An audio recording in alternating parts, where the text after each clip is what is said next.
our beloved HOD, Dr. S. Manikandan, to introduce the second speaker of the day, Dr. N.K. Shinod. Over to you, sir. Thank you, Prasanna. I welcome Shinod. And Shinod is also a science graduate. Again, we have another science graduate. Even Prasanna Kumar is a science graduate. I don't know how many of you know that. He has done his BSc Physics. Again, another science philosopher. Shinod is an assistant professor, Department of Philosophy, University of Hyderabad, and University of Hyderabad is a national university, and it's very popular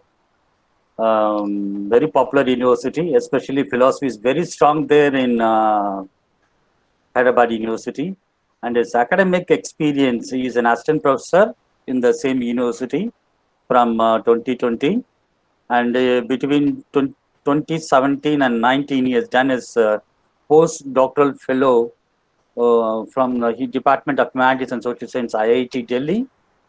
And in between 2016 and 17, he was a guest lecturer in Panaram College, Thalassery in Kerala.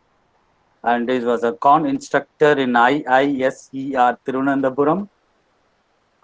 And he has done his PhD from the University of Hyderabad, and his dissertation is Epistemology of Thought Experiment in the Natural Sciences, and his MPhil from Pondicherry University, the MA from Sri Shankaracharya University of Sanskrit College, Kerala, and the BSc Physics. I think whether Prasanna is your class batchmate, I think so. BSc Physics from Sri Shankara Vidyapeetham College, Velnagaram, Kerala. And his area of research is history and philosophy of science. And his teaching is philosophy of science, logic, Western philosophy. And he has written a lot of articles and published a lot of books. And his fellowships and awards are in 2012 UGC NET with a junior fellowship. And he is a gold medalist in MPhil from the Pondicherry University. And he's published a lot of articles, books, and chapters in Malayalam books. And he has attended a lot of conferences and seminars, both at the international and national level. And these are the brief introduction about him. And I welcome you, sir. And we are eagerly waiting for your lecture, sir. Thank you. Okay. Thank you. Sorry. Thank you so much for the kind words and invitation. I just lost power here, so I hope you can hear me right. Yeah, you are audible. You are audible. Okay, great. It is actually a pleasure to talk to you all, even though in the virtual mode. So that I extend my gratitude to my good friend and Prasanna for making all these things happen. So what I'm going to do is something I have never studied formally. So it is an introduction both to you people as well as to me. What I'm trying to do in a way belongs to the large discipline called history of science, which was never something I have studied formally. But it just like Dr. Raghavan ended his discussion, that the study of philosophy made him realize the unknown aspects of science, or made us better understand science. So that is the experience I too have. I would add history to along with philosophy, both these disciplines. So I also started as a physics graduate, then shifted to philosophy, ended up doing a PhD in philosophy of science. So this experience kind of helped me understand, I hope it really helped me understand science and technology in a better fashion. And today what I'm going to do is, I'm trying to take you back to history by focusing on India's experience or the way India experienced science and technology. And the most of the discussion will be confining to the colonial intervention and Indian responses to the colonial science, as the historians put it. There are specific reasons to do it in this fashion, and I hope that will be clear during the discussion or the lecture. Why start with the colonial rule? Because colonialism or the great loot, if we want to use the proper word. Unfortunately, greatness, great has a positive connotation in English, but we know that the great loot, colonialism, was not a positive experience to Indians.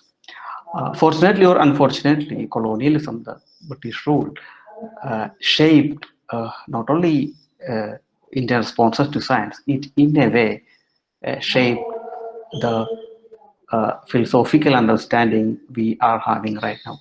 For instance, it was in a way the responses to the colonial philosophy or the colonial British rule. Part of the way we study philosophy has been shaped. Those who are in doubt, I would urge you to take a look at S. Radhakrishnan's introduction to the two-volume book on Indian philosophy. In the first volume 1 introduction, Radhakrishnan has a marvelous description of India and its past. And if we do not bring the name Radhakrishnan, we would always mistake him for Max Muller, the Orientalist. It was an Orientalist description of India. And Max Muller was in a way taking up that, knowing or unknowingly taking up that position and explaining to us an India and India's past that was known to the Britishers through the Orientalist. If you need somebody after Radhakrishnan, consider Bimal Krishna Mathilal and his great work, Perception. I talk about Perception because this was a book that we were asked to study for our MPhil, the first 5 chapters. And we did some time, considerable time, reading the introduction, lengthy introduction to Mathilal's book, Perception. There, Mathilal takes his pain to explain to the reader, presumably a Westerner, that there is philosophy in India. And he explains it in such a fashion, he couches it in the terminology of Western philosophy, so that the Indian philosophy would be something that is on par with Western philosophy and it could be understood by the Westerners. These attempts, so you could go on like these, and I will give you some more examples later. So the larger point is colonialism, unfortunately or fortunately, shaped the way we look at our past. So in this presentation, I focus on our colonial experience of science and Indian responses to science. So the title is Modern Science and India's Past, an Introduction. The overview of the presentation is like this. So I start with the experience of science in colonial India, how Indians experienced science when it was introduced to Indians. Then we'll brush upon the responses from Indians to the colonial science. Then there will be a couple of slides on the science after independence. Then we will take some issues with the historiography of this construction, the history construction. And hopefully I will, by the end of the discussion, I will go to a distinction maintained by Lorraine Daston between history of science and history of knowledge, and see whether we could answer some of the historiographical problems as well as conceptual issues in this narration. So the Indian experience of science, modern science. Let's start with the colonial mission. The colonial mission was best expounded by the infamous Macaulay's Minute. In the Macaulay Minute, subsequently he told that the amount of knowledge available in India is not even equal to a single bookshelf in the West, meaning in the British Library. Or we don't have, Indians do not have knowledge or scientific knowledge as such. That was Macaulay, and his Macaulay's mission was to then Macaulay reformed the Indian education system, presumably with an idea that, not presumably, the idea was create an Indian mass, a middle class, who are well educated in English systems. So they were suited as clerks, and they are dark skinned but white in their mind.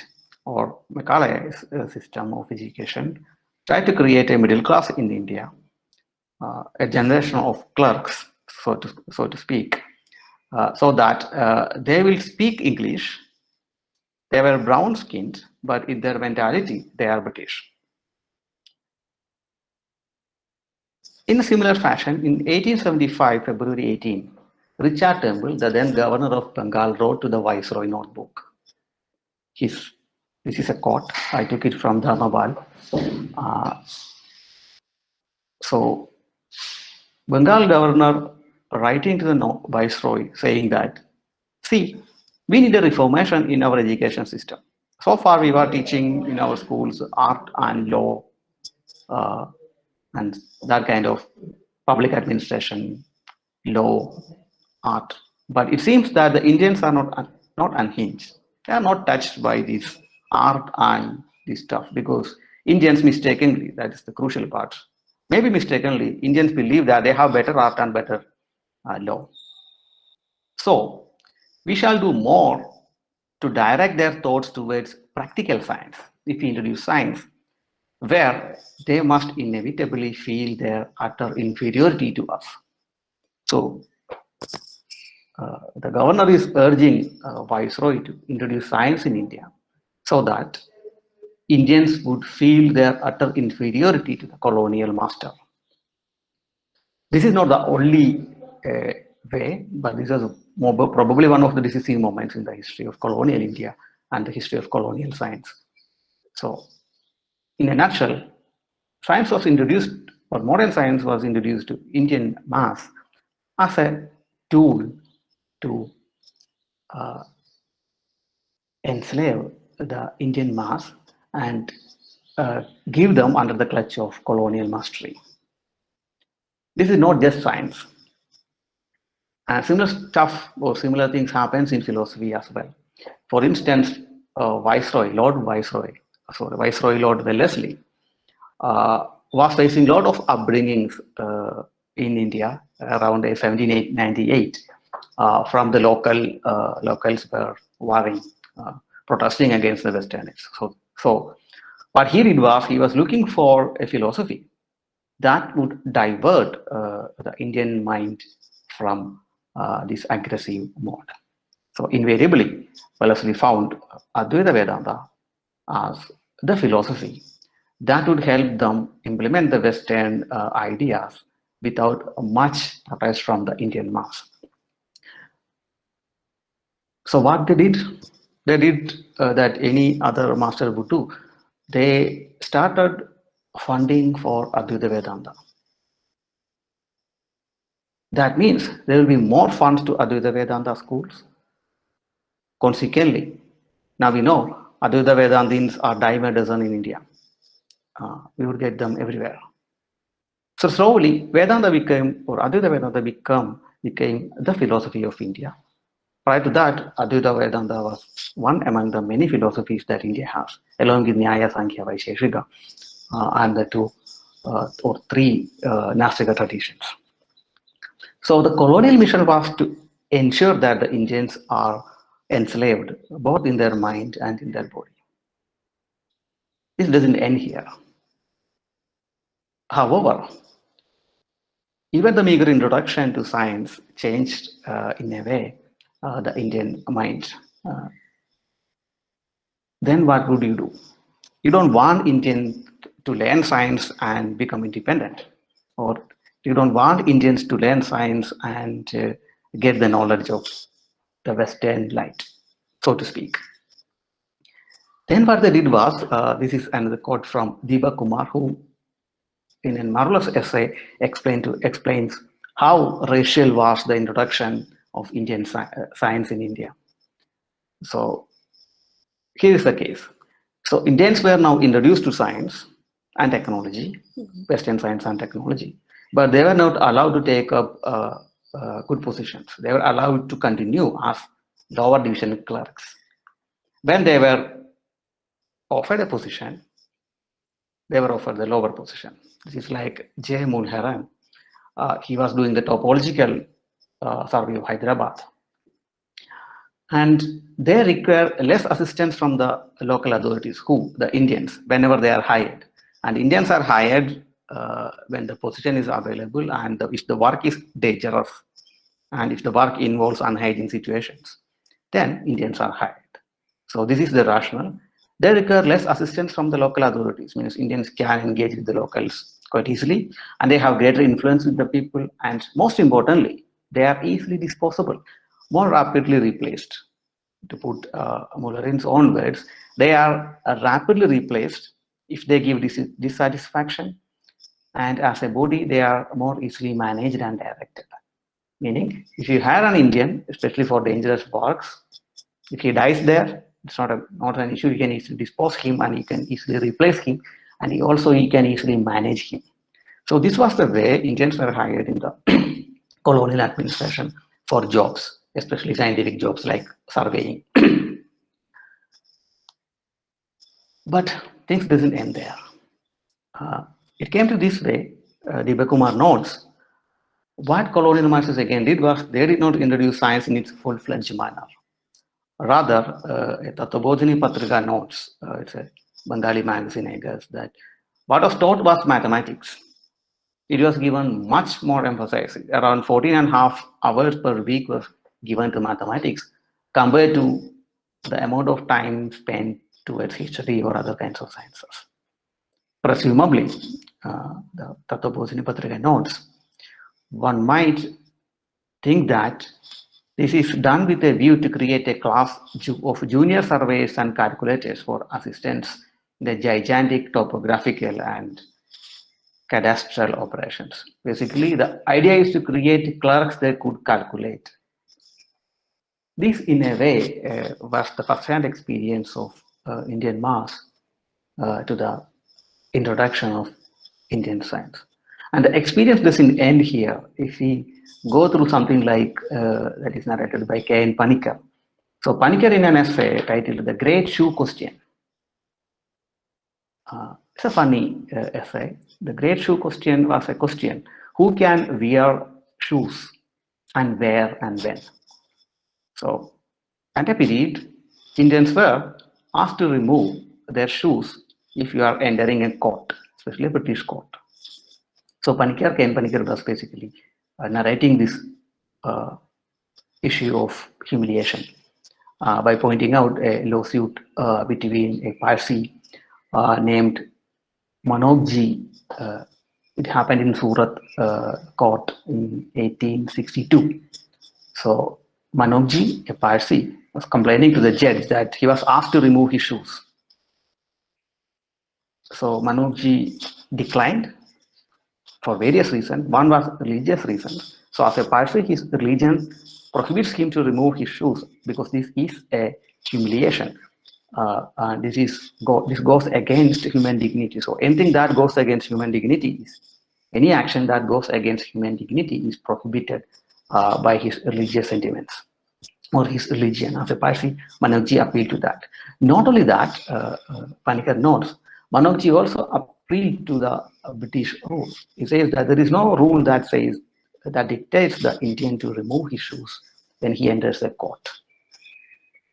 But the court, the magistrate, dismissed the plea immediately. He said, "This is my court, and if you want to be here, you remove your shoes."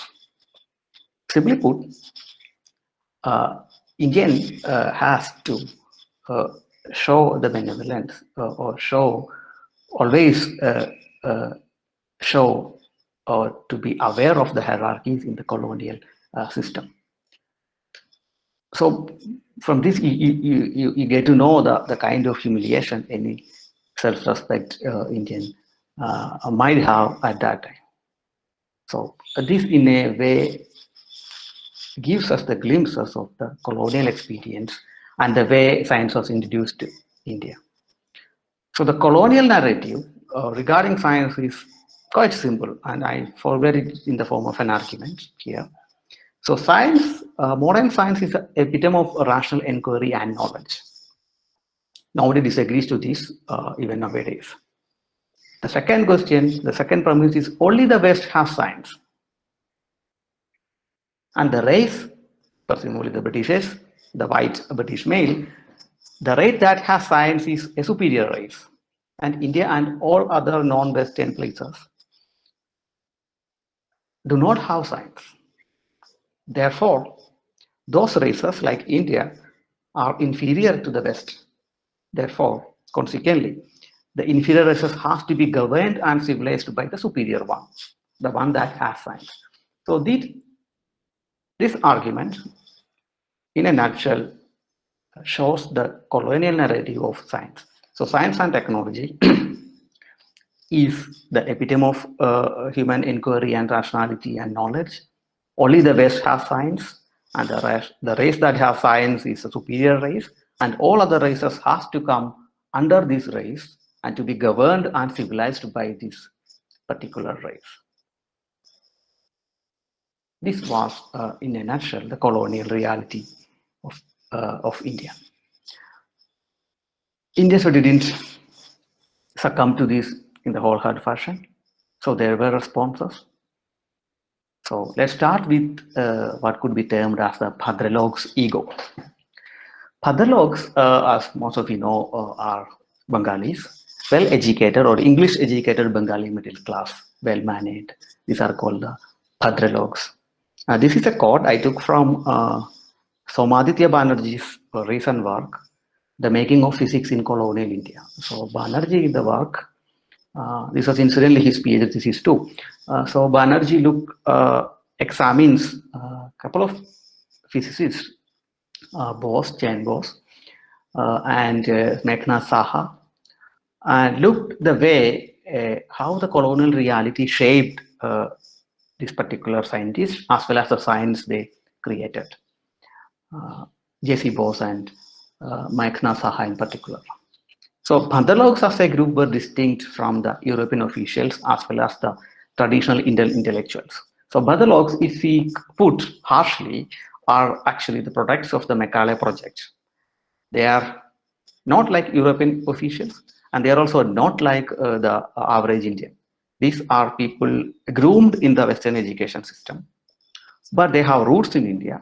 They speak two languages. If I remember correctly, one of the writers in Malayalam once long back wrote about the Bhadralogs, that in Kolkata, the place of Bhadralogs, the Bhadralog male will speak English. They are educated and groomed in that way. So in the front, in their drawing room, they speak English, and in the inner room, the dining hall, they speak Bengali, because in the dining hall they have to engage with the female, the ladies, and they don't speak English. I don't know how correct this as a historical narrative, but this gives us the idea that the Bhadralogs are in a way the Macaulay's products of Macaulay education system. They are neither European nor proper Indian, but a mix. So the ego hurts when they are asked to succumb themselves to the colonial master. And these are intellectuals. So we got a group of great scientists, including P.C. Ray, J.C. Bose, C.V. Raman, Meghna Saha, and you immediately realize C.V. Raman. C.V. Raman is not a Bhadralog, but belongs to that era. J.C. Bose, Meghna Saha is also not a Bhadralog. He comes from a lower class background. And incidentally, if you look back, then Saha, if you look back by the present geography and borderlines, then Meghna Saha is not an Indian because his birthplace is Dhaka, Bangladesh. But it was India at that time. So the Bhadralog ego was hurt because of the colonial reality, because they are now educated, well educated, they know science as well as art, Indian arts. So this response, the Indian middle class intelligentsia's ego started to respond in a curious fashion. And this response, the Indian middle class response to the colonial reality, shaped and Indian modern art, Indian science, and the projects we took up, India's philosophy, and all that things. So broadly, the middle class, I took Bhadralok as just as an example. If you study the historical transformation of classical music, meaning Carnatic music in Tamil Nadu, you would see similar, not any history, but the cultural history of classical music and its transformation, how it got modernized. Basically, your kirtanas and your kacheris, how it got modernized, and when and how it became the kacheri we listen to nowadays in that particular form. You would see the glimpses of Indian middle class clerks' responses to the Indian masters, the colonial masters, because as citizens and employees of the colonial regime, they cannot directly protest to the colonial masters. Rather, they could then revive and modernize the art, whether it is classical music or Bharatanatyam, it doesn't matter. You could modernize it and make it a refined, sophisticated modern art. Modern in the, not in the modern art in the sense of painting, but in a different sense. So the Indian responses can be broadly classified into three ways. This I took from Professor S.G. Kulkarni, one of my teachers. So Kulkarni classifies, not only just Kulkarni, others also did the same kind of classification. So there are three kinds of responses to colonial science. One is that of unqualified acceptance. This we won't explain much. Then there is a qualified acceptance and there is a qualified rejection. The unqualified acceptance means you accept the reality of colonial projects, that science is something Western and science is the epitome of rationality and knowledge. India do not have science, they accept this. But India need immediate revival and restructuring of its present. So you accept science, you learn science, you restructure the Indian society in the way West restructure itself. This is highly inflated, but this gives you the glimpses of the unqualified acceptance.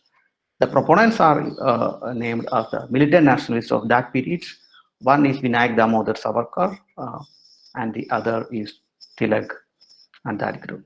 Those who doubts this unqualified acceptance, when I attribute that to Savarkar, I would urge you to take a look at Savarkar's interesting work in Hindutva and look at the effort he takes, the pains he takes to construct a unified, homogeneous India, where incidentally, even Tamil Nadu, where Tamil Nadu is also part of India, and he tries to unify the India by appealing A to the Mahabharata and B to Sanskrit as a language that unifies India. I'm not going to the other details of Savarkar's project, but they all accepted that India do not have science, and science is the epitome of rationality. So accept that and modernize India in the way West modernized itself. We don't go into the details of this unqualified acceptance. Our interest lies in the next two, the qualified acceptance and the qualified rejection. Qualified acceptance has the curious effect that I described in the beginning with the in the philosophy camp too. In the qualified acceptance, they accepted science, modern science, Western science as the rationality, the epitome of rationality and knowledge. At least if not the epitome of rationality and science, they consider it as the most important aspect of inquiry, the most important form of rational inquiry. This they accepted. But they deny that India do not have a science. Rather, they said that India do have a rich tradition of science. Just like the West has science, so Indians also got a rich tradition of science. What India need is a revival of this great tradition of knowledge. This has a mixed historical past in the way this is partially Orientalistic in its approach, but in a twisted strain. In the Orientalist view, just like Max Muller has phrased it in that book, India, What Can It Teach Us? Old book. So in the introduction part, he characterizes Indian as those people, they are not inquisitive, but they are passive, contemplative, and meditative. So the Indian mind, according to Max Muller, is passive, meditative, and contemplative, in contrast to the Western active, aggressive, and inquisitive mind. And the active, aggressive, and inquisitive mind produced science.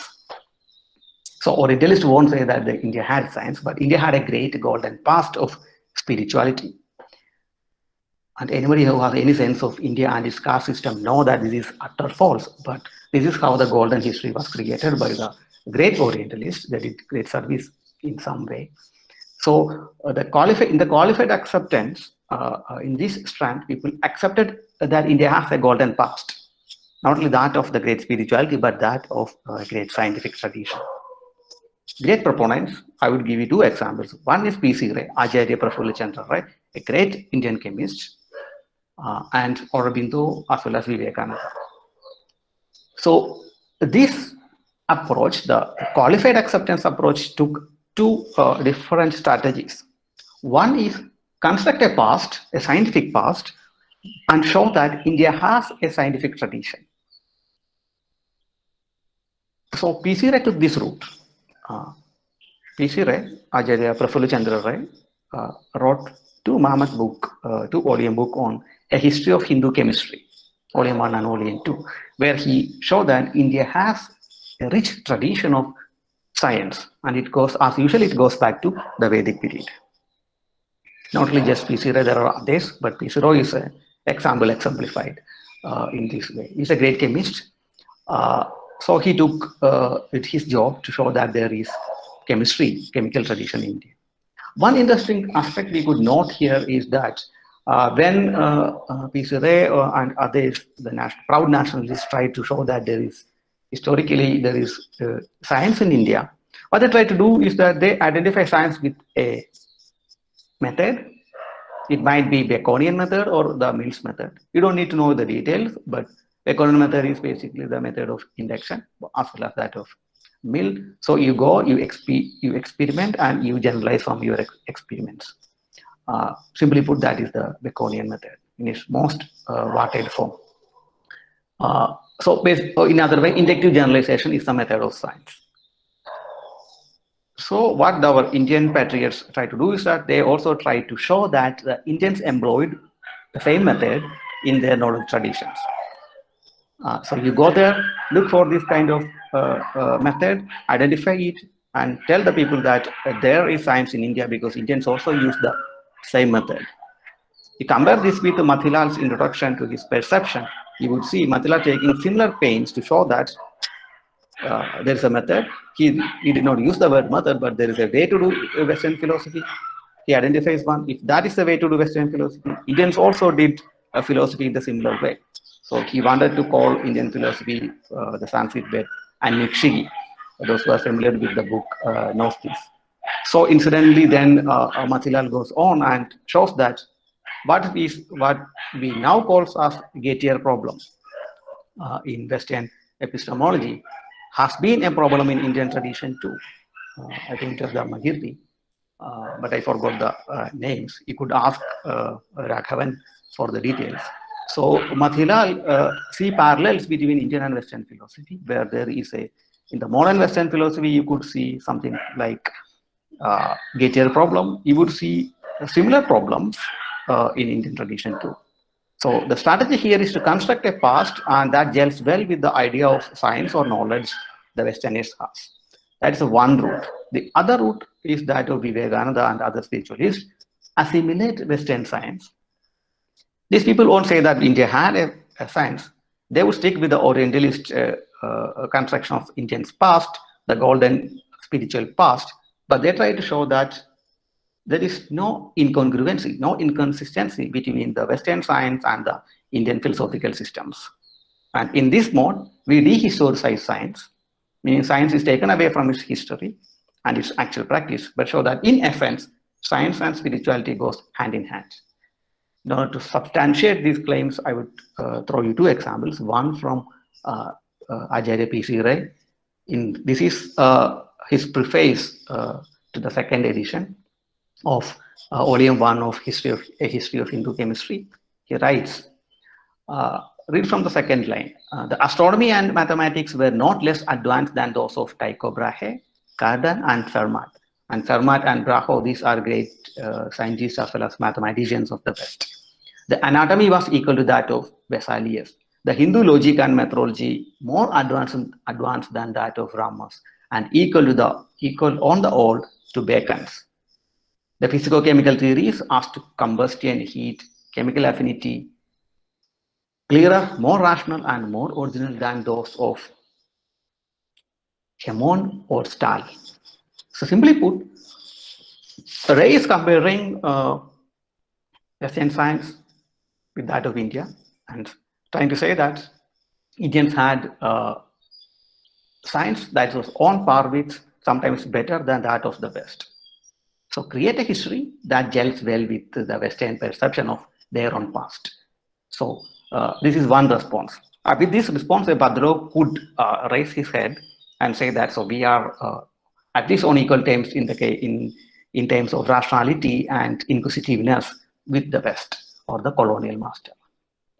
Vivekananda took both routes in order to do the qualified acceptance. These are quotes from complete works of Vivekananda. So the left hand, you take a look at the quote in the blue shade. So Vivekananda says in one of their essays, there is no end to the power a man can obtain. This is the peculiarity of the Indian mind, that when anything interests it, it gets absorbed into that. You know how many scientists had, how many sciences had their origin in India? Saying Vivekananda. Mathematics began here. You are even today counting 1, 2, 3, etc. to 0 after Sanskrit figures, and you all know that algebra also originated in India, and that gravitation was known to Indians thousands of years before Newton was born. So mathematics originated in India, gravity was known to Indians, all this. So basically claiming a piece of the history of science. Now he is not just claiming, he is saying that Indians started all these. This is in a way the qualified acceptance by reconstructing history. Vivekananda, you know, is not a historian. But the other strategy is to assimilate Western science. And that the second quote on the right side is from a paper on Hinduism, again from the complete works of Swami Vivekananda. Science is nothing but the finding of unity. Now you know where it comes from. Science is nothing but the finding of unity, an appeal to Advaita. Manifestation and not creation is the word of science today. Manifestation, not creation. And the Hindu is only glad that what he has seen cherishing in his bosom for ages is going to be taught in a more forcible language and with further light from the latest conclusions of science. Manifestation, not creation. And that is an appeal to evolutionary biology as it was expounded to the West by Charles Darwin. So basically, Vivekananda is saying that evolutionary biology is consistent with the Indian sciences or the Indian outlook or Indian spiritual outlook, but it is inconsistent with the Western Christian outlook. And this is important because evolutionary biology or evolution versus creationism is still a hot debate in the West, especially in the US. And especially that is in the US, we see it most. Creationism is the idea that God created the world as well as we human beings. Then take a rest like that. So evolutionary biology therefore challenges. It dispels God from the world. Charles Darwin in a way dispelled God from the arena of creation. So there is no more creation, but only evolution by natural selection, and goes on. You know the story. So Vivekananda now is appealing to the West by saying that, look at this. The Christian ideas do not gel with the modern science, but the Indian ideals, the idea of unity, that of manifestation, gels well with the modern science. So this is the call, in a way, this is the qualified acceptance. Here we use both the strategies. One, create a history in the way that is acceptable to the Western scientists or Western science or Western idea of knowledge and science. One route to say that India had a science. Other, assimilate the ideals of modern science and say that, okay, there is nothing incongruent or nothing inconsistent with the modern scientific outlook and that of the Indian spiritual systems. And here, since it is Vivekananda, he is trying to gel things well with presumably Advaita Vedanta. And I told you already why Advaita became, in a glimpse, I told you why Advaita became the philosophy of Indian spirituality. So this is qualified acceptance from the Indian middle class. Then came the qualified rejection, and mostly by none other than our Mahatma Gandhi. So in the qualified rejection side, India, the attempt is not to reject science, but it is to reject the scientific or scientistic ideology. So modern science is in this mode, in the qualified rejection project, modern science is inseparable from the ideology of industrialism. As we know, modern science is a product of so many incidents happened in the West.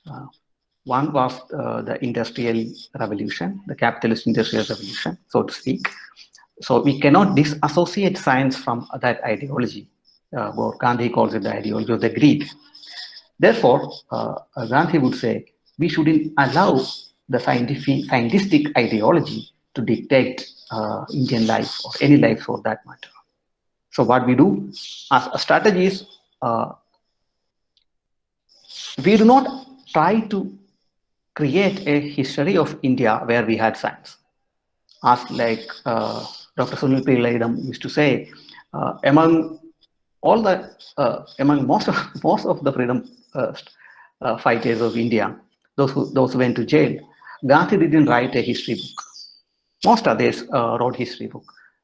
Nehru, for example, wrote glimpses of world history, the discovery of India. And if you put somebody in jail, he will come up most probably with a history book. Gandhi never wrote history book. One of the reasons is that Gandhi was never ashamed of the past he has or India has. Or there is nothing to be ashamed of. And he also doesn't say that just because the West has science, there is no superiority there, like there. So there is no attempt to create a history, no attempt to create a scientific history. So there is no, in a way, there is no obsession with history because past is not the thing that legitimizes, at least for Gandhi, your superiority in the present. And also there is no attempt to assimilate scientific ideology with that of the Indian spirituality. Gandhi never did this.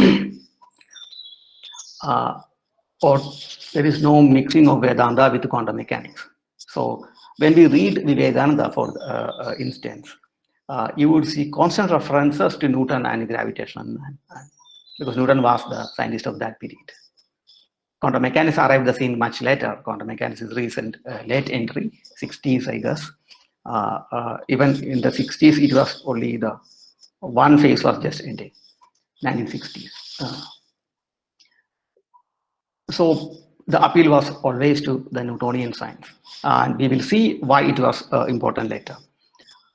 So people try to show the consistency between Newtonian science and Vedanta, or evolutionary biology, Darwin's evolution and Vedanta, so to speak. But in the qualified rejection mode, there is no such attempt to assimilate spirituality and science. However, we accept the technical or technological aspects of modern science, but with a cautious note that it has a different ideology to come with.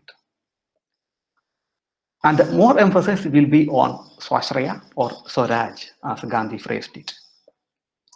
We should here note that Gandhi is the one who rejected the Western industrial science. And in his Hinsa Raj, there are chapters on railway, and he denounces railway like anything. There are chapters on modern law and court, and he denounces it like anything. There is a chapter on Gandhi discusses modern medicine, and he denounces it. And curiously, we all know that Gandhi is the one freedom fighter who has used the railway the most. He traveled in India in second-class railway, all over India. He was renouncing railway, but he traveled using the railway.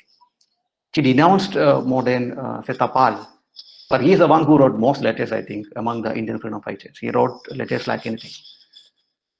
So this is a curious anomaly one could see, but there is no anomaly here, because Gandhi was not rejecting the scientific advancement, not the technology, but the ideology behind the technology. It's another question whether we could disassociate the ideology from the technology and just use it. It's a different question, but Gandhi was aware of this stuff. And the Gandhi's ideal appeals were, at least in the 1909, when he came up with Hind Swaraj. It was a banned book in India. Britishers immediately found that this is against the British rules, so they banned it. At least they banned the Gujarati book. So Gandhi came up with a translation within a year, I guess, the English translation of Hind Swaraj.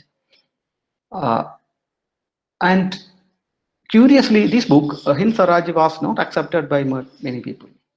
Almost everybody disagreed with Hind Swaraj. Even Gokhale disagreed with Hind Swaraj, saying that these are ill-conceived notions of Gandhi, and he would change his position once he knows the India better. But we know that Gandhi didn't change his position drastically later. People even attributed in Gandhi Christian morality. So people said that Gandhi is trying to, in a way, Christianize India, Indian spiritual world, by appealing to toleration and stuff. So this was 1909, the Hind Swaraj. And in philosophy, we read in 1928 a beautiful essay by K.C. Bhattacharya titled Swaraj in Ideas. You would see an irony. In 1928, we get Swaraj in Ideas by K.C. Bhattacharya, and in 1909, Hind Swaraj by Gandhi. The irony is the following in K.C. Bhattacharya's 1928 essay. It's an appeal to create our own ideas, concepts, and this becomes quite important when we try to see the idea of Swaraj or Swashraya. The irony is the following. K.C. Bhattacharya, a Badalok, a Bengali, now giving us a lecture on, that was a lecture given to college students in Bengal in 1928, an appeal to Swaraj and of ideas made to the college students of India, but in English. And I read that in English, and you also read that in English. So it is a bit ironical. I don't go into the details of that irony, but the Swaraj ideas and appeal is made in English. And English, now we know, is an Indian language. We call it Indian English, but we got it through the colonial intervention. So these are the three kind of responses to the science. But what happened after independence? So Dharmaraj notes, by the time of 19th century, Indians were completely forgotten about their own systems or indigenous knowledge. Rather, what we have in the post-independent India is the Nehruvian science, where we have an urgency. There is an urgency of creating a scientific self-sufficiency. So Nehru wanted a joint venture between politicians and scientists. You would see this, especially when we look into the history of science, especially modern science in India, when we examine Meghna Saha or Bhatnagar or Jesse Bose for that matter. All these people, in one period of their life, including P.C. Ray, everybody tried to build institutions. The idea is to create big science, dams, and all that stuff. P.C. Ray, in one phase, was to channeled his energy towards this kind of an Nehruvian science, where big sciences and technology were implemented in India to reconstruct a nation or to create a new nation where science was instrumental. But P.C. Ray went back, and later he took a stand that of Charka of Gandhi and the Gandhian model. But the others, Saha, Ghosh, Bose, all these people, all these scientists, they never look back. They move in the Nehruvian direction given by Nehru. So created big sciences, and so we got IITs and all these institutions. Presumably the idea was to create science and technology, Western science and technology, but in India, be self-sufficient. So create your own technology and your own science, but in the Western mold in India. There will be a post-colonial response. This we will take. We'll take a glance at it. This is by Ashish Nandi. Later he said that in the post-colonial response to the Western science, they says that every culture has its own science. So every culture produces its own science, as surely as each scientific achievement produces new culture realities. We may take a look at this later, but let's keep it there. the post-colonial response. So far, I gave you 3 responses to the Western science, the introduction of Western science and Indian reality. But there are some historiographical difficulty with the responses. Consider P.C. Ray, for instance. So Ray's history of Hindu chemistry begins with as usual appeal to Vedas. So he tried to trace back the history of chemistry in India to Vedas. This is the snapshot of chapter 1, alchemical ideas in the Vedas. But P.C. Ray is not an aberration. Ray wrote that in long back in 1909 or something. Now this is 2022 forthcoming book. An article by Smita Sarkar titled "The Perspectives on the Indian Mathematical Tradition." So Smita Sarkar starts her essay like this: any examination of ancient and medieval Indian mathematical advances does not present us with a uniform, undisputed account of various achievements attributed to some outstanding mathematicians of those times.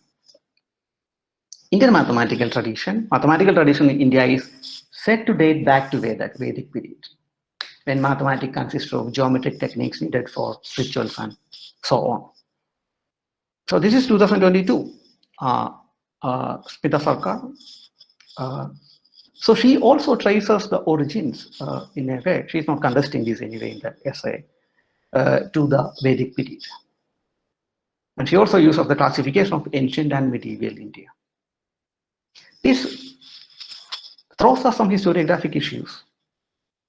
2 issues are these. One is the employment of the category. As in P.C. Ray, as in Sarkar. What are the categories we are employing to understand the past? And what is science and how do we identify it in the past? That's one question. Second is, how far can we stretch the history of India as a nation back? Now, what these people do is that they stretch back. Both P.C. Ray as well as Sarkar stretches the history of India back to the Vedic period. That means there is a nation state like India at that time. For a historian, this could be a issue worth contesting. So what do we do now? Both the categories, now we are stretching back science. As we know, science is a modern phenomenon. Even in the West, it's a modern phenomenon. According to the standard Western Eurocentric narrative, science happened after in the 17th century Renaissance, during the 17th century Renaissance, making a sharp departure from the so-called dark ages of the West. Now, what we do is that we are stretching that idea back to Vedic period. And we are also stretching back, we are creating an India, and see, we have an idea of India, now we are going to find out it everywhere. This is like Karl Popper's essay on the early pre-Socratic philosophy. When Popper reads pre-Socratic philosophy, this is available in his book, Conjectures and Refutations. What Popper sees is that everyone is employing Popper's method, the infamous or famous Conjectures and Refutations. He proposed a hypothesis and tried to refute it. So Popper traces this back to the pre-Socratic philosophers, Thales, Anaximander, all these people. So according to Popper, were trying to employ the scientific method. Similarly, here, what Smita or Sarkar or P.C. Ray is doing is that they are stretching back the 2 concepts, categories, so to speak, science as well as India. Back. The other is, this is evident in Sarkar's essay. She uses the classification of time in ancient and medieval, and this presumably is the temporal order provided by the colonial history or Western history. Meaning, we have to confine to the classification of history or the periodic classification of history now in the way it has been done by the Westerners. That's why we have colonial periods like we have Mughal period, we have medieval period, we have early Indian period, and to what we are mapping this on to the classification of temporal order given by the Westerners. Now, how do we respond to this kind of a conundrum where we have 3 responses to the historical experience of science, and the 2 promising experiences? One tried to show that there is a history of science in India. The other, in a way, qualified rejection, Gandhi's mode, where it rejected the scientific ideology. Now, I'm taking issue, I'm leaving Gandhi alone there. I'm taking issue with the qualified acceptance mode, because that is the one that is quite dominant nowadays. You would see at least once in a month, most often if you read this kind of samples, the things originated in India. Obviously numbers started in India. The Indians had contribution to mathematics, to science. But what we do there is we are claiming the origin of modern science in India. And where by doing so, what we are trying to do is that we are accepting the Western colonial narrative or the Eurocentric, we accept the Eurocentric narrative. We accept that what is knowledge is what is created by the West, whatever where they have created it. We are only saying that we had that. This is like saying, we had your father. This issue, the classification of temporal order or periodic history is not a simple issue. For instance, if you take a look at any recent history of science anthologies and look at the classification and whoever figures there. And interestingly, you would see Plato there. I don't know. I don't think Plato did much science, but you would immediately see Plato, Aristotle, and all those familiar figures there. And in the medieval period, in the colonial, the Western period, you would see Avicenna and some Arab historians, Arab scientists. But in the medieval period, that's a classification. Not only this, the medieval period would be classified as the Islamic period. In a very interesting work I read recently by Massimo Pigliucci, quite sensitive philosopher who is quite sensitive enough to attribute the credit of discovering DNA to Rosalind Franklin. She was never credited, but her work was used to discover DNA. But when Massimo Pigliucci describes a history of science, he's quite sensitive. He doesn't say that science originated in West. But when he describes the incidents, he describes Arab contribution as Islamic science. But the medieval contribution from the West, the rest is the Western science. You see the irony. One is Western science, the other is Islamic science. But nobody wants to call the Western science a Christian science. In other way, the colonial period in India is called just a colonial period, not as Christian period. But the Mughal period is called the Islamic period. Prior to that, the Maurya, the other periods, we would call it the Hindu period, so to speak. So there is an Islamic period in the medieval in the medieval history, but no Christian Christian science. But recently, we would see Jewish science and a series of works on Jewish science, so to speak. But the standard narrative never say that there is Western and Christian science. Rather, they would say Western science and its interaction with the Islamic world, not an interaction between Islamic world and the Christian world.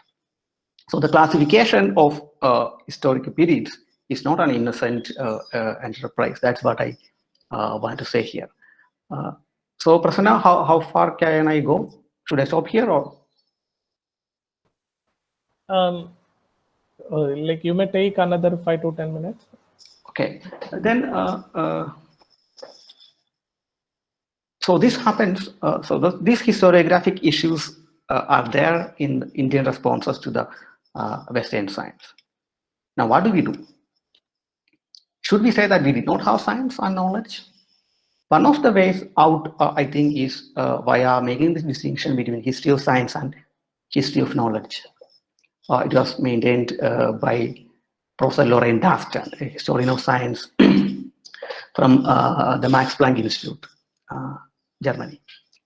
So she, along with Catherine Park, interestingly, in their introduction to the Cambridge History of Science, Volume 3, the Early Modern Science, stated quite bluntly that scientific revolution, in the standard narrative of Western science, is a myth. It is a myth created for a certain purpose. And the pessimistic conclusion that we might draw from this account of scientific revolution and its historiography is that as long as the myth of modernity continues, the myth of scientific revolution will be a part and parcel of it. It's a myth created to ensure the hegemonic presence of West, or the upper hand of West. Simply put, Daston and Park shows that unlike the standard narrative, there were no such drastic break in the so-called Western medieval period, the Dark Ages and the Renaissance. There are no such sharp break. There are constant interactions and there is continuity. This doesn't mean that there is a smooth flow. No, history is much more complex than that. There are to and fro interactions. There is no sharp break, nor there is no sharp continuity. It's a conglomeration, it's a mesh of complex scenarios. So this helps us to understand the problems with history of science, so to speak. So Daston, in her work, The History of Knowledge and the History of Science, quite recent one, maintains the distinction between history of science and history of knowledge. And history of science, so to speak, a discipline, according to Daston, is a very new one. It was created in a way by the historians of Harvard, historians of science from Harvard, during the post-war period for a particular purpose. In the post-Second War period, there was a crisis of science because after the Hiroshima incident, after the atom bomb incident, there was a need to legitimize science. So what people did was, in a way, they created a history of science in the way now we understand it in the standard narrative. So there is a sharp break, there is a dark period of irrationality, then there is a period of renaissance, enlightenment, so to speak. We got light, so the darkness was gone, and this light was given to us by science. And that science has a history, and that history is the history of West.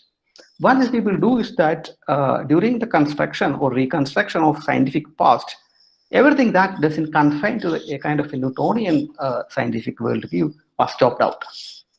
In the Newtonian view, not Newton's view, but in the Newtonian view created by these historians, science is a generalizable enterprise where we have a general theory like Newton's theory, the three laws of motion plus the universal law of gravitation.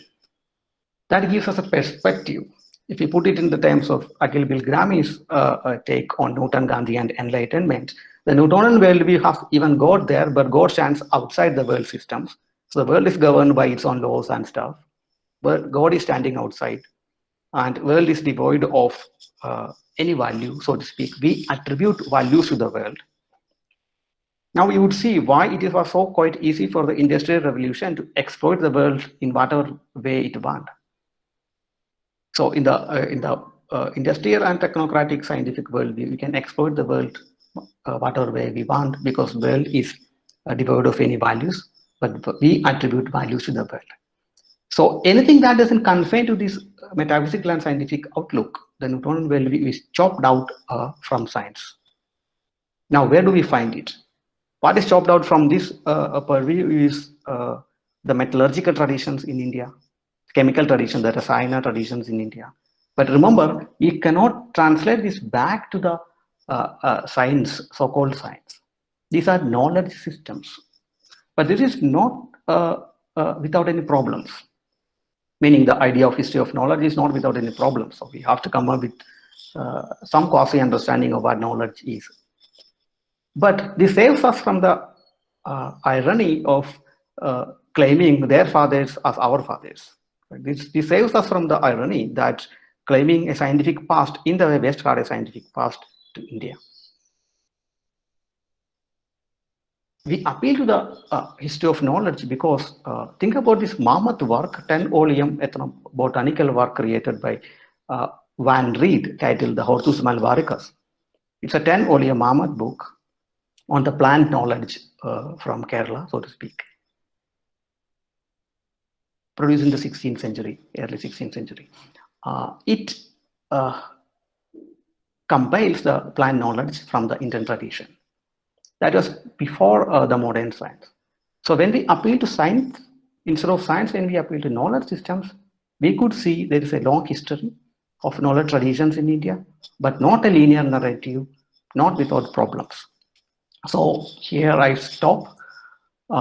Thank you so much for your patience. And I hope that made some sense. Thank you. Thank you so much, Dr. Shinod. It was a very wonderful exposition on the subject, and I hope our students and participants have enjoyed it. So I think we'll have some time for some discussion. If at all any participant wants to respond or ask any queries, they can directly ask the questions to Dr. Shinod.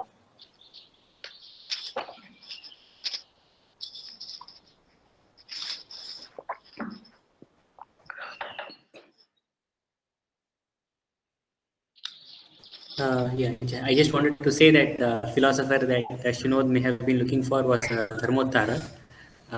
The same Yes, kind yes. of Thank you. Yeah. the same criteria problem is also mentioned in Sri Harsha's work, Advaitic work. Both of them have mentioned such criteria problem. Exactly. Dharmottara and Sriharra.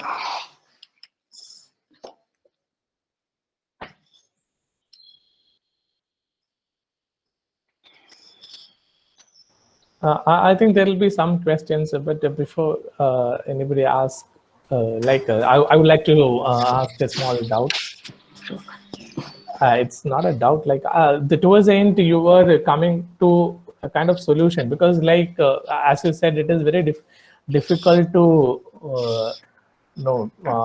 disown our own tradition, what we had in the past, and how to look into it. It is very difficult to look into our past with the spectrum or with the lens of the Western science, as we call it. Now it becomes very problematic.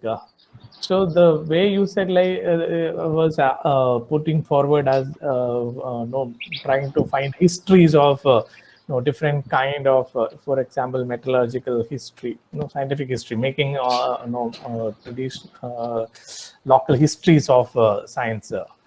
But even though when we are doing that, we have to use the modern science lens.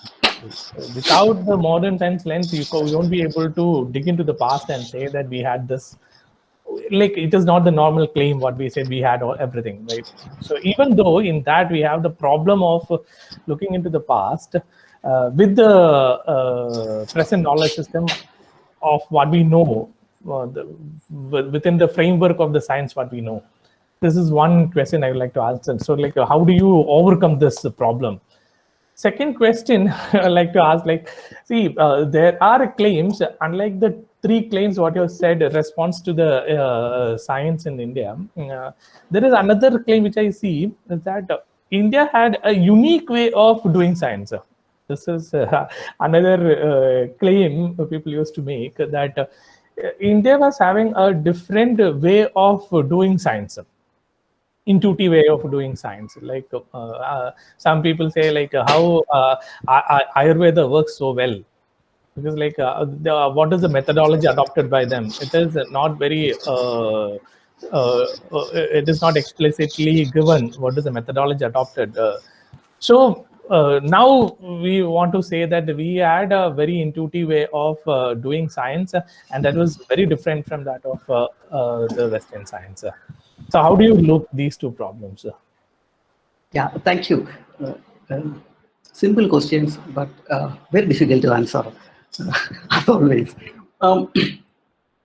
First, I'm not trying to solve the problems. Even Daston doesn't claim that she solves the problem. It is, see, the distinction between history of science that I just ran through quick fashion and history of knowledge is not that very easy to maintain. It's not that clear because now one way I go for it is that considering knowledge as the larger domain and where science become one smaller domain created in a particular historical period and put forward by so many scholars for various reasons. The issue here is it possible? Maybe possible, but it is very difficult because the narrative, the standard narrative of history of science is the one that is so dominant that there are journals, there are books, there are articles on that stuff.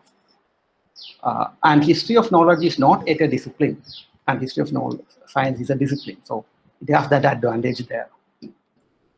And the other difficulty is how do we look back at past without any of these categories? We can't.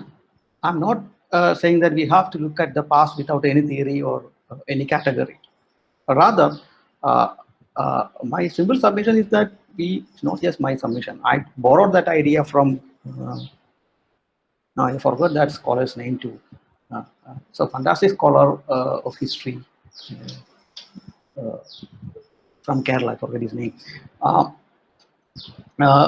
So when we look back at, or when we try to do history, one thing we have to be aware of is that we are using categories. Here, look at Spita's case. Spita used a category, the classification of medieval and ancient. It has a temporal ordering, so it's an understanding of temporal ordering, and that ordering is not innocent. She used it. Well, she was not doing history anyway, but she was using it in the way it was being standardized in the Western, the standard historical narratives of the West. So one should be aware of even the categories or the imaginations to start with. Second is the notion of science, and that is where the trick becomes very difficult. And the idea of science doesn't date back much. The term itself has origin in the late 17th century. So Newton never called himself a scientist, and we all know that story. So it is in the long history of the world, it's a recent construction created by the West. If you want to look at the problem with employing that category to look at our past is that we would be always confirming whatever we had to this particular ideal. So rather, what I was trying to say is that we should, even if we cannot get rid of the category, we should be aware of the dangers this poses. Because now we confine, this is like that I didn't discuss it here. So, to prepare for these lectures, I was also reading Devi Prasad Chattopadhyay, Science and Society. So he starts by saying that Ayurveda is the only science India has. Nothing else. Ayurveda is the only science, proper science India has. Then he gives a long details why Ayurveda is a science. Ayurveda is a science not for the reason that the so-called historians say, blah, blah, blah. So again, what we do is that we have some understanding of science, presumably an understanding of science by appealing to a scientific method. And philosophers of science today know that there is no such method, so-called scientific method. It's a mess there. You can't identify a method. So my only submission is that when we look at the past, be aware of the dangers of the categories, and let's be also aware of the history of the categories or the concept. Those who want to do it in the Foucauldian way can do it in that way. I am not a Foucauldian, so I don't do it in that way. I would prefer some other style of doing it. The second question is related to the first one, the claim to uniqueness of Indian way of doing. Where does it come from? It comes from kind of a nationalistic approach or patriotic way. In the three responses I kind of discussed, they're all products of this start from the category of nation state. So India was becoming a nation during the freedom struggle and later. So one sentiment that drove all of these scholars was their patriotism in one way or other.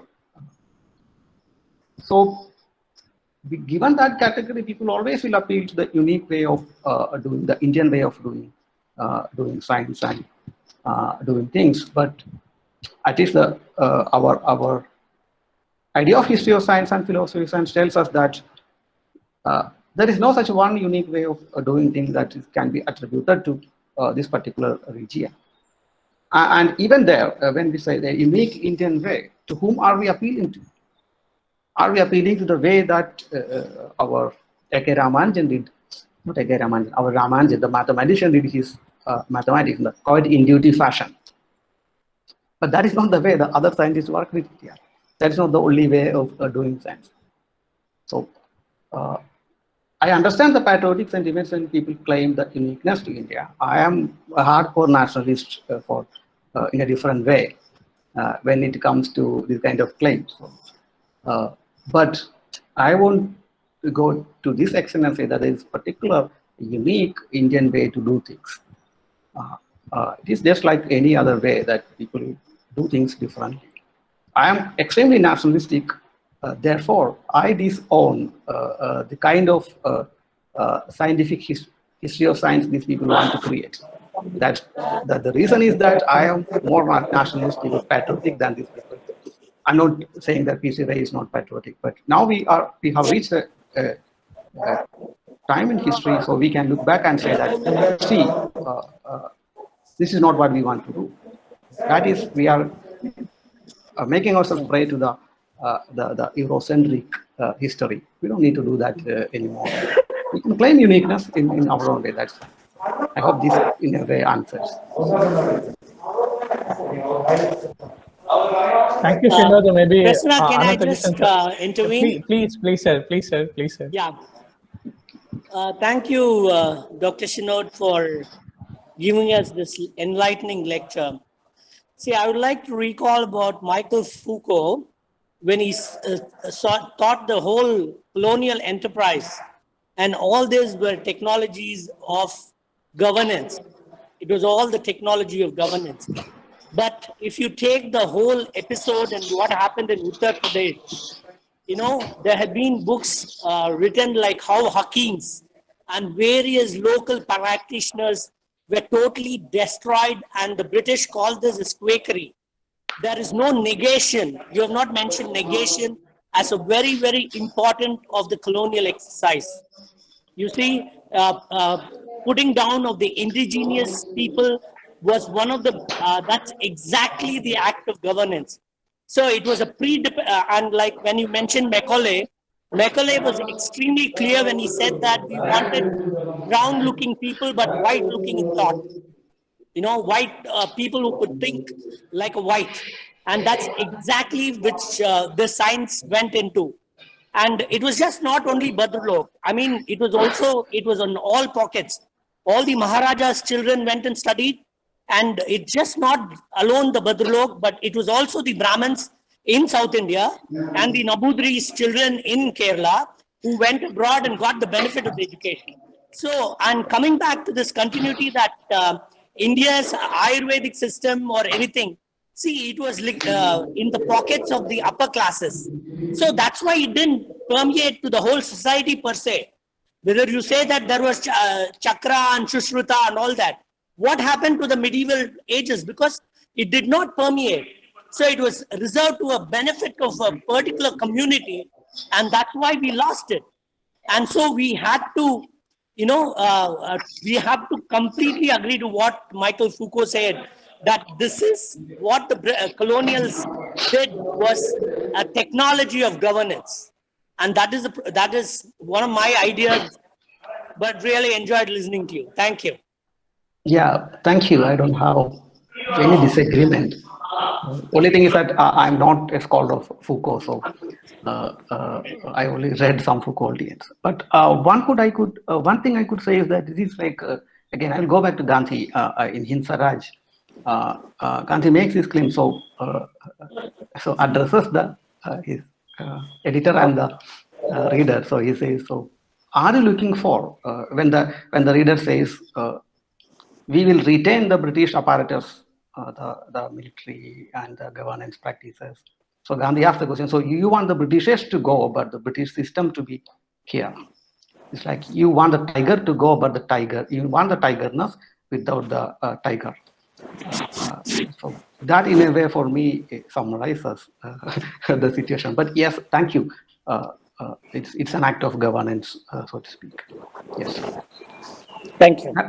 Can I add a couple of things? Sure. I'd like to, there are too many things, maybe I should only take up separately with Shinod sir, but on the question of uniqueness, I would like to answer it from the epistemological side, and without the patriotic angle to it, I would some way say that there was some unique way in which we did science. For example, and it connects back to your point of history of science versus history of knowledge. The one uniqueness about Indian science was that they did not regard science as a separate domain of knowledge. They just regarded it as just another piece of knowledge. That's all. So the pramanas which worked in every other piece of knowledge would work in science also. And that is the reason why we don't find separately called method in science. These are the methods that we follow. Like that, we don't find.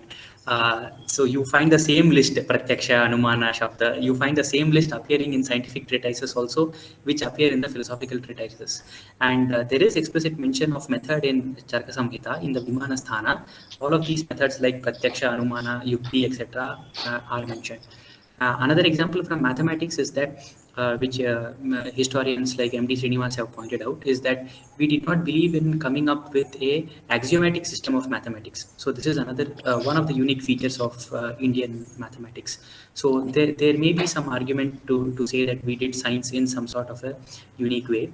And to the recent point of the knowledge system permeating through the ages, at least from the health sciences side, there is some evidence, because as late as 19th century, a doctor from Calcutta reported that when a person was suffering from severe migraine, that fellow went to a barber, and the barber made an incision at the top of the nose wherein blood started coming out, and his migraine was immediately removed. So this is a bloodletting technique which is available in Ayurveda texts. So even as when new diseases were coming up in the 16th century, India first encountered syphilis, and which was introduced by Portuguese sailors. So in the Shrangadhara Samhita, we find a cure for the syphilis. So the knowledge system was updated from time to time. Of course, I do agree that there was some sort of control and there was some decline, I can say, but there was some updation from time to time. Thank you. Yeah, true. The kind of uniqueness you are, so to speak, appealing to, yes, there are contentions, at least Smida's Sarkar's that article. So she was taking issue with this, the so-called claim that the non-axiomatic way of doing mathematics, or the issue of basically proof in Indian mathematics. Yes, it was a different research program, so to speak. And our Ayurveda anyway has a different unique way when we compare it to the modern English medicine. These are true. I don't take an issue with any of these. The only thing is that when you look at other cultures, so Chinese for that matter, or even the standard Western history of science, these are all unique in their own way. So it is that is the problem here, because the uniqueness claim need to be contrasted with something other, the Western thing. What reminds me now, something come to my mind. This is the thing. In 80s, 70s and 80s, there was this program called the Galileo Scholarship, Galilean Studies. One group of historians wanted to make Galileo as a rationalist, especially Alexander Koyré and other group in the Platonic mold. Other group, Stillman, Drake, and others, they say no, he's not a rationalist; he's an empiricist in the way we study in the classroom.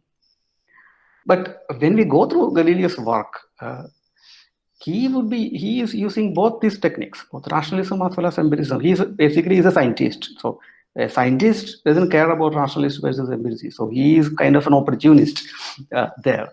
So that kind of a mix and appeals to beauty, appeals to theology. Everything is there, even in the history of standard Western science. Only thing is that they just sanitized it in the earlier generation. So yes, Indian philosophy and Indian side and the Ayurveda, those systems are unique in the following way, that when we study it, people like me when try to study it failed, because this has a different metaphysical assumptions and ontology, and Raghavan knows it very well because we studied together and we always look up to him when we have doubts in Indian philosophy. Because when I try to look at Indian philosophy from the lens of Western philosophy, it doesn't make much sense, because this as a system of knowledge and doing things is quite different. If you want to call that uniqueness, yes, this is unique in the way. We should also mention that there are exchanges, the circulation of knowledge everywhere. And even in art, I don't know when Indians started doing drama, probably after the invasion of Alexander. I'm not very sure about that history, but Shakuntala and the kind of art form has these exchanges, and things went back. They just came. They are not coming here back and going back. They're taking knowledge from here, giving knowledge here. All these exchanges are happening. So yes, uniqueness in the way you described. Yes, there is. Yeah, but thanks to that particular thing. Yes. Thank you so much. I think there are no more questions. Is there any other responses or questions? Yes, sir.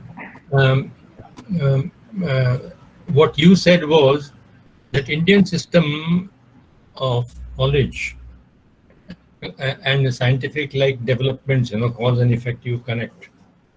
That work could have been intuitive, more intuitive. Today it is called as psychic. The psychical methods, even in Yoga Vasishta, even in Yoga, Patanjali's Yoga Darshan, apart from talking of Pratyaksha and Anuman as the basis for working out some scientific formulation, it also talks of, while discussing Vibhutis, it says if you do the Sanyam, that is meditate on the cause, you will come to know what the effect is. And if you, likewise, if you concentrate on effect, you will come to know what the cause was. Similar thing had happened also in USA via one great psychic called Edgar Cayce, 1877 to 1945. He could give diagnosis while getting into a psychical hypnotic trance-like state and prescribing for persons what is wrong with them, the diagnostics, and even he would prescribe certain medicines for that. And the patient was not near him. What I'm trying to say is there were and there are certain intuitive methods also of working out certain formulations. We call them scientific based on Pratyaksha and Anuman. Pratyaksha means with the extended range of instrumentation, scientific gadgets, microscopes and all that sort of stuff. So this is what I agree with what you had said, that Indians could have also concentrated on this psychical method. Thank you. Thank you. Thank you for the questions. I think Dr. Badri, you want to respond? Just an observation, Prasanna, nothing more. Please, Dr. Badri. Just for both Venkatraghavan sir and Shinod sir, Venkatraghavan sir's lecture was so threadbare that it was so appealing. I was made to look like a student. Just catering to the students' needs and coming down to the level of students, and so apt for students, sticking on to the subject, explaining. It was a wonderful presentation, sir. From the point of view of students particularly, I'm emphasizing the fact because we are conducting these to spread the awareness of philosophy or to get catch the attention of philosophy students. So it was wonderful from that point of view, sir. Thank you so much. And regarding Professor Shinod's lecture, I am so amazed by the knowledge of historical data and facts. I only even when I teach philosophy, I don't touch upon the historical dates and things. I forget. It was so amazing that you could keep the dates, trace the history, keep history on one side, and then compare it with the scientific advancements and technological advancements, citing Vivekananda, Gandhi. It was, I mean, to have a historical in-depth knowledge like that was so amazing, sir. Thank you so much. Yeah, Thank you. I note down all the days. It's not from my head, so it was all written down there. So I can just say, I was never good at history. Thank you so much. Thank you, Prasanna. Thank you. Thank you so Mani much. sir. Thank you so much. Thank you so much. Mani sir, you want to say a few words?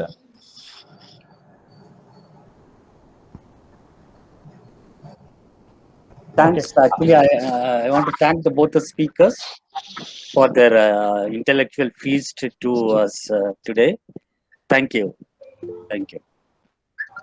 Okay, thank you. And now we will go to the formal vote of thanks. I request Professor Sumitra, Assistant Professor, Department of Philosophy, Agurchand Manmull Jain College, to propose the vote of thanks.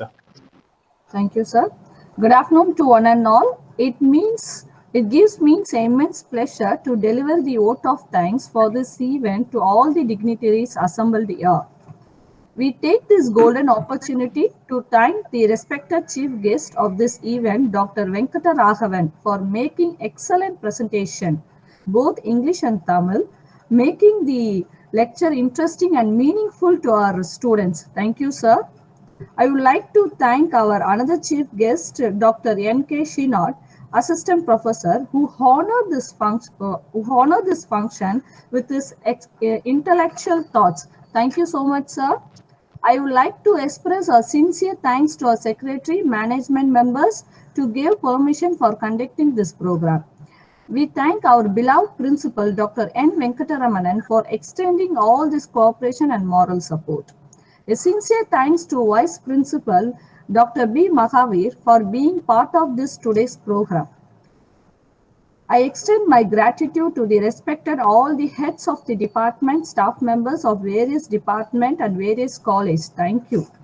I like to express our profound gratitude to our head, Dr. S. Manikandan, for making this program grand success. Thank you, sir.